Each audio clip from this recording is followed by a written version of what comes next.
Technique ক্লাসে সকলকে স্বাগত। আজকের আমাদের আলোচ্য বিষয় 2025 সালের নবম শ্রেণীর প্রথম পর্যায়ক্রমিক মূল্যায়নের ভূগোলের দ্বিতীয় সেটের প্রশ্ন এবং তার উত্তর। তোমাদের এর আগে প্রথম পর্যায়ক্রমিক মূল্যায়নের অল সাবজেক্টের একটা করে সেট এবং বাংলা ও ইতিহাসের দুটো সেটের প্রশ্ন এবং তার উত্তর দেওয়া হয়েছে। তোমরা যারা যারা দেখোনি তাদের জন্য লিঙ্ক ডেসক্রিপশন বক্সে আছে, তোমরা সেখানে দেখে নিতে পারো। তোমাদের এই প্রশ্নোত্তর পর্ব শুরু করার আগে বলে রাখি, তোমরা যারা এই চ্যানেল নতুন আছো তারা অবশ্যই চ্যানেলটিকে সাবস্ক্রাইব করে দিও এবং পাশে থাকা বেল আইকনটি প্রেস করে দিও। তো তোমাদের এই যে পরীক্ষাটা সেটা এপ্রিল মাসে হবে, তাই জন্য তোমরা সকলে মন দিয়ে পড়াশোনা করো। তো তোমরা মন দিয়ে এই ভিডিওটা দেখতে থাকো। প্রথম বিভাগে আমরা চলে আসছি, বিভাগ ক, বিকল্পগুলি থেকে ঠিক উত্তর নির্বাচন করে লেখো। দেখো, এগুলো কিন্তু এমসিকিউ প্রশ্ন, প্রতিটি প্রশ্নের মান আছে 1 করে। পৃথিবীর কেন্দ্র বহির্মুখী শক্তি সর্বাধিক হয় কোথায়? হবে উত্তর হবে নিরক্ষীয় অঞ্চলে।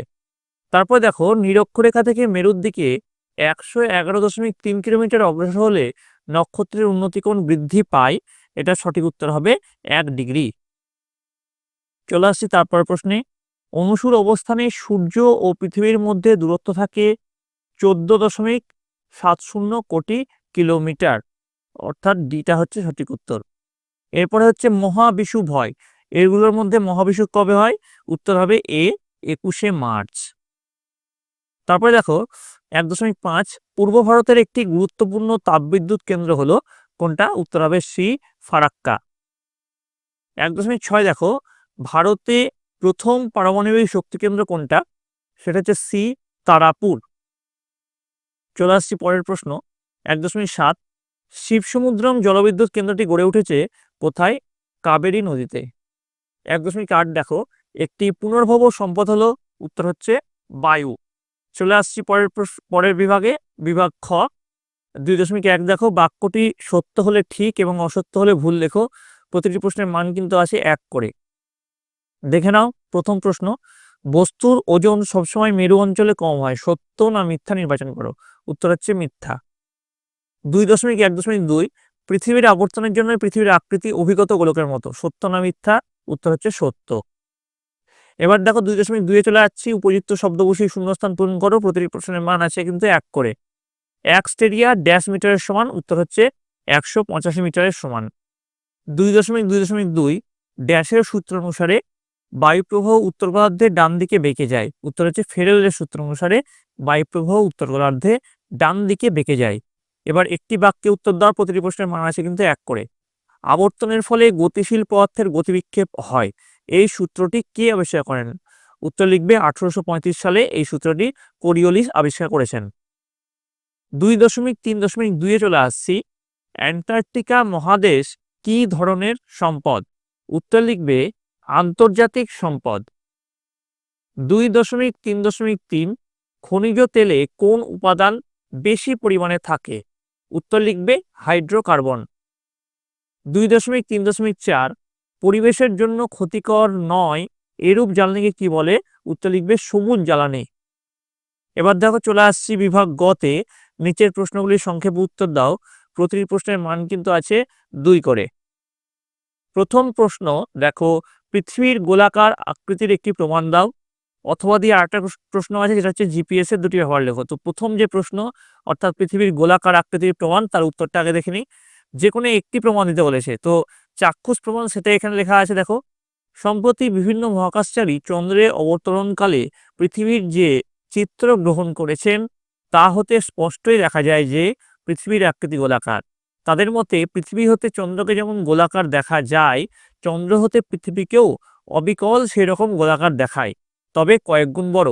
এটি পৃথিবীর গোলকত্ব সম্পর্কিত চাক্ষুষ প্রমাণ। এবার অথবা যেটা আছে, জিপিএস এর দুটি ব্যবহার উল্লেখ করো, সেটার উত্তর এবার দেখে নেব। তো জিপিএস এর দুটি ব্যবহারে কি লিখবে? জিপিএস এর দুটি ব্যবহার, প্রথম পয়েন্ট দিবে অবস্থান নির্ণয়। জিপিএস এর সাহায্যে পৃথিবীর যে কোনো স্থানের অবস্থান খুব নিখুঁতভাবে জানা যায়। 2, দিক নির্ণয়। জিপিএস এর সাহায্যে জাহাজ, স্টিমার ও নৌকার নাবিকেরা সহজে দিক নির্ণয় করতে পারেন।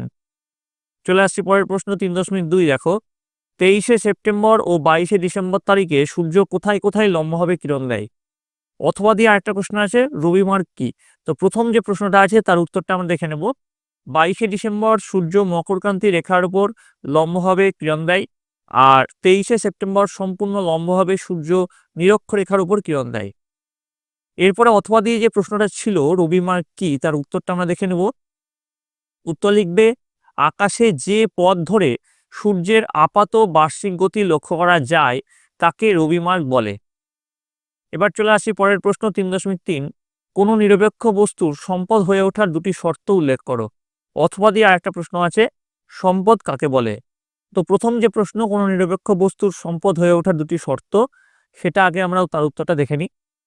কোনো নিরপেক্ষ বস্তু সামগ্রী তখনই সম্পদ হিসেবে বিবেচিত হবে যখন সেটি নিম্নলিখিত শর্তগুলি পূরণ করবে। প্রথম পয়েন্ট, নিরপেক্ষ সামগ্রীটির কার্যকারিতা থাকবে। তারপরে বি, নিরপেক্ষ সামগ্রীটির উপযোগিতা বা অভাব মোচনের ক্ষমতা থাকবে। সি, সামগ্রী বা বস্তুটি সর্বত্র গ্রহণযোগ্য হবে।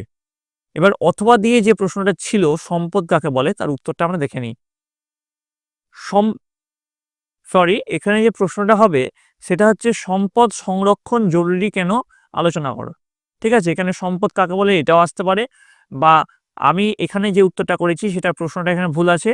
প্রশ্নটা হবে সম্পদ সংরক্ষণ জরুরি কেন সেটি আলোচনা করো। তো তার উত্তর তোমরা লিখবে সম্পদের যোগান অব্যাহত রাখা, সম্পদের আয়ুষ্কাল বৃদ্ধি করা, জীব বৈচিত্র্য সংরক্ষণ, পরিবেশ দূষণ নিয়ন্ত্রণ, পুনর্ভব সম্পদের সুষ্ঠু ব্যবহার, ভবিষ্যৎ প্রজন্মের প্রতি দায়িত্ব ইত্যাদি কারণগুলির জন্যই সম্পদ সংরক্ষণ একান্ত জরুরি। এবার চলে আসছে বিভাগ ঘ, নিচের প্রশ্নগুলির সংক্ষিপ্ত উত্তর দাও। 3টি প্রশ্নের উত্তর দিতে হবে, প্রতিটি প্রশ্নের মান আছে কিন্তু 3 করে।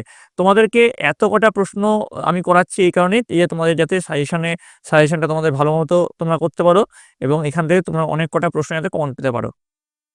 তারপর দেখো এই যে প্রথম প্রশ্ন কি আছে, সৌরজগতের অন্যান্য গ্রহের মধ্যে একমাত্র পৃথিবী জীবকুলের আবাসস্থল।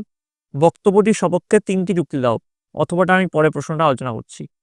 দেখো প্রথম যে প্রশ্ন আছে তার উত্তরে তোমরা লিখবে সৌরজগতে পৃথিবী ছাড়া আর অন্য কোনো গ্রহে জীবন বিকাশের অনুকূল পরিবেশ গড়ে ওঠেনি। পৃথিবীতেই একমাত্র জীবনের অপরিহার্য বিষয় জল, অক্সিজেন, সূর্য থেকে পরিমিত দূরত্বে অবস্থান বিষয়গুলি বর্তমান আছে। সৌরজগতে একমাত্র পৃথিবীতে জীবের আবাসস্থল হওয়ার কারণ যে প্রথম পয়েন্ট দিয়ে পৃথিবীর অবস্থান। পৃথিবী সূর্য থেকে একটি নিরাপদ দূরত্বে, সূর্য থেকে পৃথিবীর দূরত্ব প্রায় 15 কোটি কিলোমিটার অবস্থান করছে, যা সূর্য থেকে খুব কাছেও নয় আবার খুব বেশি দূরেও নয়। পরের পয়েন্ট দেবে পৃথিবীর পরিমিত উত্তাপ। পৃথিবী সূর্য থেকে নিরাপদ দূরত্বে থাকার কারণে পৃথিবীর গড় উষ্ণতা 8 থেকে 20 ডিগ্রি সেলসিয়াস থাকে, যা মানুষ তথা সমগ্র জীবের বেঁচে থাকার পক্ষে অনুকূল। পরের পয়েন্ট দেবে পৃথিবীর গতি। পৃথিবীর আবর্তন ও পরিক্রমণ গতির জন্য দিনরাত্রি ও ঋতু পরিবর্তন ঘটছে। এর ফলে মানুষের থাকার পরিবেশ, চাষাবাদ ও অন্যান্য কাজকর্ম উপযোগী পরিবেশ গড়ে উঠেছে। পরের পয়েন্টে পৃথিবীর ভর ও অভিকর্ষ বল। যে লিখবে পৃথিবীর ভর ও অভিকর্ষ বলের কারণে পৃথিবীতে মানুষ, জীব, উদ্ভিদের প্রয়োজনীয় অক্সিজেন, হাইড্রোজেন, নাইট্রোজেন গ্যাসগুলি পৃথিবীকে আবরণ করে রেখেছে। পরের পয়েন্ট দেবে জলের অস্তিত্ব। যে লিখবে একমাত্র পৃথিবীতে জলের অস্তিত্ব আছে ও এখানে বাড়িচক্র বা হাইড্রোলজিক্যাল সাইকেল সংঘটিত হয়, যা জীবন ধারণের প্রধান শর্ত।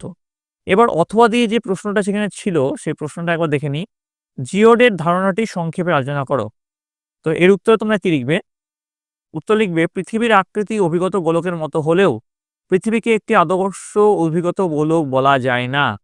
তার কারণ হলো সমুদ্রতল, পাহাড়, পর্বত এবং মালভূমি ভূপৃষ্ঠকে উঁচু নিচু ঢেউ খেলানো এবং বন্ধুর রূপ দান করেছে। হিমালয় পর্বতের মাউন্ট এভারেস্ট পৃথিবীর উচ্চতম অংশ, আর প্রশান্ত মহাসাগরের গভীর সমুদ্রতলে অবস্থিত মারিয়ানা খাত হল পৃথিবীর নিম্নতম অংশ। অর্থাৎ পৃথিবীর বন্ধুরতার প্রসার হলো প্রায় 20 কিলোমিটার। পৃথিবী পৃষ্ঠের উঁচু নিচু জায়গাগুলির অবস্থান সত্ত্বেও পৃথিবীর আকৃতি গোলকের মতো নয়। পৃথিবী একটি বিশাল গোলক হওয়ায় তার গায়ে পাহাড়, পর্বত, নদী, সাগর প্রভৃতি থাকা সত্ত্বেও পৃথিবী পৃষ্ঠ বেশ মসৃণ। কমলালেবু বা নাসপিতের সঙ্গে পৃথিবীর আকৃতি কিছুটা মিল থাকলেও আসলে পৃথিবীর আকৃতিকে অন্য কোনো আকৃতির সঙ্গে মেলানো যায় না।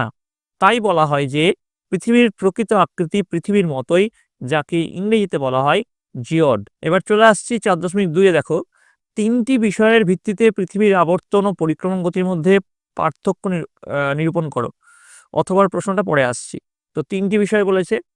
প্রথম বিষয় হচ্ছে সংজ্ঞা। পৃথিবী নিজের অক্ষের চারিদিকে আবর্তনকে আহ্নিক গতি বলে, আর পৃথিবী সূর্যের আকর্ষণে সূর্যের চারিদিকে একবার পরিক্রমণকে বার্ষিক গতি বলা হয়।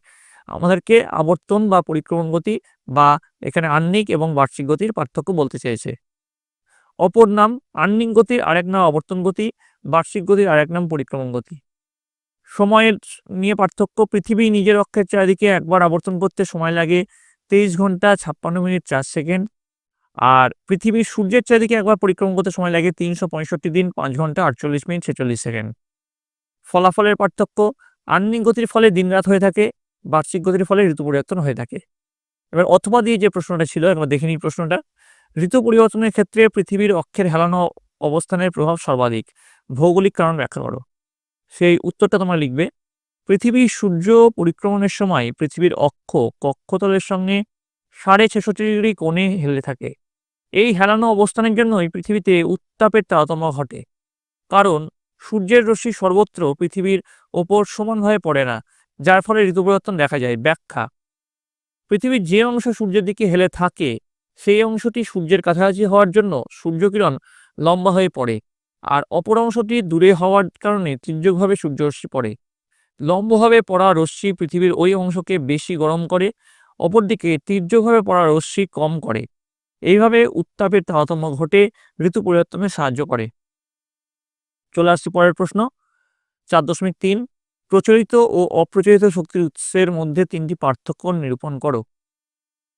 তো দেখে নাও পার্থক্যটা। সংজ্ঞাগত পার্থক্য, শক্তি উৎপাদনের জন্য যেসব উৎসগুলি মানুষ বহুদিন ধরে ব্যবহার করে আসছে, অর্থাৎ শক্তির উৎস হিসেবে যেগুলির প্রচলন বেশি সেগুলো প্রচলিত বা চিরাচরিত উৎস বলে। আবার অন্যদিকে শক্তির যেসব উৎসগুলি বিশ্বের জনপ্রিয় নয়, অর্থাৎ পৃথিবীতে শক্তি উৎপাদনে এমন কতগুলি উৎস আছে যেগুলো বহুল ব্যবহার এখনো শুরু হয়নি, এই ধরনের উৎসগুলিকে শক্তি অপ্রচলিত বা অচিরাচরিত উৎস বলা হয়। এবার উৎসগত পার্থক্য দেখব। প্রচলিত শক্তির উৎসগুলি হলো খনিজ তেল, কয়লা ও প্রাকৃতিক গ্যাস প্রভৃতি। অপ্রচলিত শক্তির উৎসগুলি হলো সৌরশক্তি, বায়ুশক্তি, ভূতাপীয় শক্তি, জোয়ার ভাটার শক্তি, জৈব গ্যাস ইত্যাদি। এবার প্রকৃতিগত পার্থক্য, প্রচলিত শক্তির উৎসগুলি গচ্ছিত, ক্ষয়িষ্ণু বা অপুনর্ভব সম্পদ, আর অন্যদিকে অপ্রচলিত শক্তির উৎসগুলি অফুরন্ত বা প্রবাহমান সম্পদ। এবার পরিমাণগত পার্থক্য দেখব। প্রচলিত শক্তির উৎসগুলির পরিমাণ সীমিত হওয়ায় ব্যবহারের ফলে একদিন নিঃশেষ হয়ে যাবে, আর অপ্রচলিত শক্তির পরিমাণ অফুরন্ত, যা কখনোই নিঃশেষ হবে না। এবার অথবা দিয়ে যে প্রশ্নটা ছিল, একবার প্রশ্নটা একবার দেখে নিই। সম্পদের বৈশিষ্ট্যগুলি আলোচনা করো। তো সেটা আমরা দেখে নেব তার উত্তরগুলো। তো উত্তর লিখবে, সম্পদের বৈশিষ্ট্যগুলি নিচে উল্লেখ করা হলো। দিয়ে প্রথম পয়েন্ট দিবে উপযোগিতা, দিয়ে লিখবে যেসব বস্তু বা উপকরণের উপযোগিতা আছে তাদের সম্পদ বলে গণ্য করা হয়, যেমন খাদ্য, বাসস্থান, মানুষের উদ্ভাবনী শক্তি প্রভৃতি।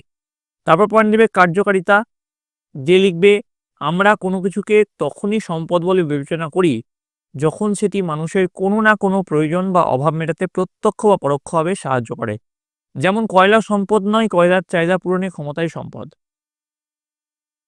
সি নম্বর দেখো, সার্বজনীন চাহিদা, সম্পদ তাকেই বলা হয় যার ব্যাপক বা সার্বজনীন চাহিদা আছে, যেমন জল, বায়ু, খনিজ তেল ইত্যাদি। মানুষের কাছে যার চাহিদা নেই তাকে সম্পদ বলে গণ্য করা হয় না। পরের পয়েন্ট দেবে সীমিত সরবরাহ, সম্পদের একটি উল্লেখযোগ্য বৈশিষ্ট্য হলো তার সীমিত যোগান। অবশ্য কোনো কোনো সম্পদ অফুরন্ত হয়, যেমন নদীর জল, কিন্তু দীর্ঘ সময়ের বিচারে প্রাকৃতিক সম্পদের যোগান সীমাবদ্ধ, যেমন খনিজ সম্পদ। তারপর পয়েন্ট দেবে ক্ষয়শীলতা, সম্পদের একটি প্রধান বৈশিষ্ট্য তার ক্ষয়শীলতা বা বিলোপ প্রবণতা, যেমন ক্রমাগত ব্যবহারের ফলে কয়লার পরিমাণ ক্রমশ হ্রাস পাচ্ছে। এবার দেখো নম্বর বিভাগ তে আমরা চলে আসছি, অর্থাৎ 5 নম্বরের প্রশ্ন। প্রতিটি প্রশ্নের মান কিন্তু 5 করে, যে কোনো একটি প্রশ্নের উত্তর দিতে হবে। আমি কিন্তু তোমাদের জন্য অনেক কটা প্রশ্নই নিয়ে এসেছি তোমার সুবিধার্থে। তো প্রথম যে প্রশ্ন আছে, পৃথিবীতে প্রাণের বিকাশ কেন ঘটেছে, তার উত্তর তোমরা কি লিখবে? তার উত্তর লিখবে, এই বিরাট মহাবিশ্বে আমাদের জ্ঞাতব্যে একমাত্র পৃথিবী প্রাণের সৃষ্টি হয়েছে। তবে কেন পৃথিবীতেই এমন ঘটলো তা জানতে হলে আমাদের বুঝে নিতে হবে পৃথিবীর গঠন, সূর্য থেকে দূরত্ব, আরো অনেক কিছু। এই পৃথিবীতে অনেক কিছুরই সমাহার রয়েছে, বায়ুমণ্ডল, শিলামণ্ডল, বায়ুমণ্ডল, এই 3টি মণ্ডলকে ধারণ করে সৃষ্টি হয়েছে প্রাণ। এবার প্রথম পয়েন্টে বায়ুমণ্ডল, এই পৃথিবীকে বেষ্টন করে রয়েছে বায়ুমণ্ডল। প্রায় পৃথিবীপৃষ্ঠ থেকে 10,000 কিলোমিটার পর্যন্ত উচ্চতা জুড়ে বায়ুমণ্ডলের অবস্থান। জীবমণ্ডলের বেঁচে থাকার জন্য সবকটিরই ভূমিকা রয়েছে, তবে তাদের মধ্যে প্রাথমিক স্তরের অর্থাৎ ট্রপোস্ফিয়ারের গুরুত্ব সর্বাধিক। প্রাণের সৃষ্টির মূল উপাদান নাইট্রোজেন, অক্সিজেন, কার্বন ডাইঅক্সাইড ইত্যাদির উপস্থিতি প্রাণের বিকাশে অন্যতম ভূমিকা পালন করছে। আবার এর ঠিক উপরের স্তরে রয়েছে ওজোন গ্যাসের চাদর।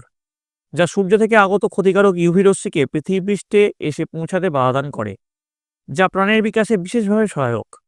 এরপরেই যা কথা বলতে হয় তা হলো গ্রিন হাউসের গ্যাসের চাদর। এই বিশ্বে ভূপৃষ্ঠ সংলগ্ন অঞ্চলে ভারসাম্য মাত্রায় গ্রিনহাউস গ্যাসের উপস্থিতি সূর্য থেকে আগত তাপশক্তিকে সম্পূর্ণরূপে বিকীর্ণ করতে হতে বাধা দেয়, যা পৃথিবীকে শীতল হয়ে যাওয়ার হাত থেকে রক্ষা করে। তারপরে পয়েন্ট হচ্ছে বায়ুমণ্ডল। জলের উপর নাম জীবন। জল ছাড়া প্রাণ ধারণ অসম্ভব, তাই বিশ্বে প্রাণের অস্তিত্বের পেছনে আরও একটি গুরুত্বপূর্ণ কারণ বায়ুমণ্ডলের উপস্থিতি। তারপর পয়েন্ট দেবে শিলামণ্ডল। গোটা জীবজগতের এক বিশাল অংশকে ধারণ করে আছে যা তাই শিলামণ্ডল। তার সঠিক মাত্রায় উপস্থিতি জীবজগতের বেঁচে থাকার অন্যতম রসদ। ভারসাম্য উষ্ণতা। এই মণ্ডলগুলি ছাড়াও পৃথিবীতে প্রাণের বিকাশের আরও একটি গুরুত্বপূর্ণ কারণ পৃথিবীর ভারসাম্য তাপমাত্রা। সূর্য থেকে পৃথিবীতে এমন একটি দূরত্বে অবস্থান করছে যেখানে না মাত্রাতিরিক্ত শীতলতা না মাত্রাতিরিক্ত উষ্ণতা রয়েছে। ফলত এই ভারসাম্য তাপমাত্রা প্রাণধারণের পক্ষে আদর্শ। এবার দেখো পরের প্রশ্ন, সম্পদ সংরক্ষণের সম্ভাব্য উপায়গুলি লেখো। এটা দেখো অথবা দিয়ে করা হয়েছে। উত্তর লিখবে, সংজ্ঞা লিখবে প্রথমে। ভবিষ্যৎ প্রজন্মের চাহিদা পূরণ ও দীর্ঘস্থায়ী উন্নতির উদ্দেশ্যে প্রাকৃতিক সম্পদকে মিতব্যয়ীভাবে যথোপযুক্ত ও বিজ্ঞানসম্মতভাবে ব্যবহার, অপচয় রোধ, রক্ষণাবেক্ষণ ও দূষণের কবল থেকে রক্ষা করাকে সম্পদের সংরক্ষণ বলা হয়। অধ্যাপক জিমারম্যান বলেছেন যে ভাবি প্রজন্মের জন্য ভোগের নিয়ন্ত্রণকে সংরক্ষণ বলে। সম্পদের প্রকৃতি, প্রয়োজন, প্রয়োগ, চাহিদা, পরিবেশ অনুযায়ী সম্পদ সংরক্ষণের পদ্ধতি বিভিন্ন প্রকৃতির হয়ে থাকে। যেমন সম্পদের অপচয় বা ধ্বংসরোধ। সম্পদ সংরক্ষণের একটি গুরুত্বপূর্ণ উপায় হলো এর অপচয় রোধ করা। সম্পদ উৎপাদনের সময় এর একটা বড় অংশ অপচয় হয়ে যায়। যেমন তাপবিদ্যুৎ উৎপাদন কেন্দ্রের চাহিদার তুলনায় অতিরিক্ত বিদ্যুৎ উৎপাদিত হলে প্রকৃতপক্ষে কয়লা বা খনিজ তেলের অপচয় ঘটে। প্রবহমান সম্পদের ব্যবহার বৃদ্ধি। সঞ্চিত বা গচ্ছিত সম্পদের পরিবর্তে প্রবহমান সম্পদের ব্যবহার করলে সম্পদের সংরক্ষণ করা যায়।